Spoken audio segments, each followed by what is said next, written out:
It was in the spring, and I was visiting Philadelphia. I had met up with my best friend Barb, and we had decided to go on a trip to the Philadelphia Art Museum, one of our favorite places to fill up our minds with ideas and imagery.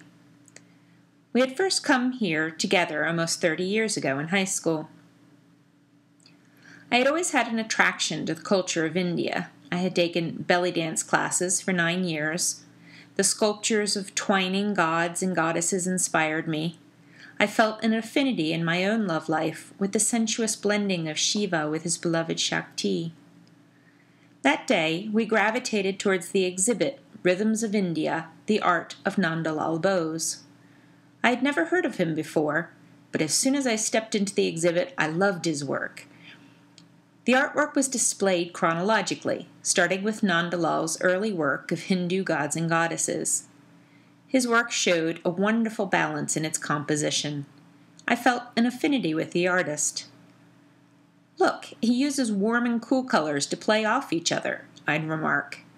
Then, "Hey, he got into watercolor just like me." I grew more and more excited. "Look, Barb, Nandalal was the first art director at the university founded by Rabindranath Tagore. Remember that quote we put on our art website? The quote of the poet Tagore's that we had instantly loved. "The same stream of life that runs through my veins night and day runs through the world and dances in rhythmic measures. It is the same life that shoots in joy through the dust of the earth into numberless blades of grass and breaks into tumultuous waves of leaves and flowers." Barb and I had recognized that the stream of life was what drove us to joyful artistic creation. The next section showed Nandalal's experimentation with the beautiful brushstrokes of Sumi, a style of painting that I had also experimented with. Like him, I had learned that the Chinese brushes and absorbent rice paper forced an artist to work quickly and captured the movement, the energy, the chi of an image. I had loved the Chinese brushwork and began to incorporate it into my watercolors, learning the delicate brushwork in the black ink and then taking the energy of movement back to my colorful watercolor paintings. The more I read about Nandalal Bose, the more I was amazed at the similarities in our thinking about art. Pramod Chandra describes Nandalal's philosophy. In Hindu thought, God creates the world as an act of lila or divine play, and Nandalal captured this underlying sense of joy in his paintings. That was what I had been striving towards, moving away from realism and into expressionism, creating artwork that would make a person feel that joy. Nandalal said about his work, "The universe has come out of Ananda, which is supernatural delight. This delight includes and transcends all joys and sorrows. All artists work out of this creative delight. This decides whether any work is creative or not.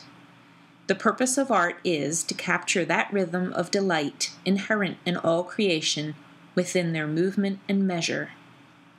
In this, art has some similarities with the spiritual quest.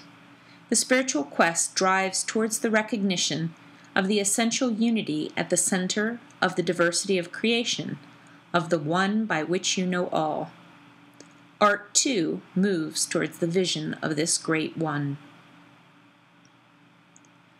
The mystic Persian poet Rumi recognized this, saying, "When you do things from your soul, you feel a river moving in you, a joy." Chandra describes Nandalal's artistic direction. He could reach the soul of the absolute in a landscape just as well as in an image of a god, and the artist's late works attempt to do so with increasingly minimalist renditions of nature, rather than the images of divinities that dominated his earlier work. Nandalal was striving to paint that life rhythm of the reality whose vitality has generated the whole world.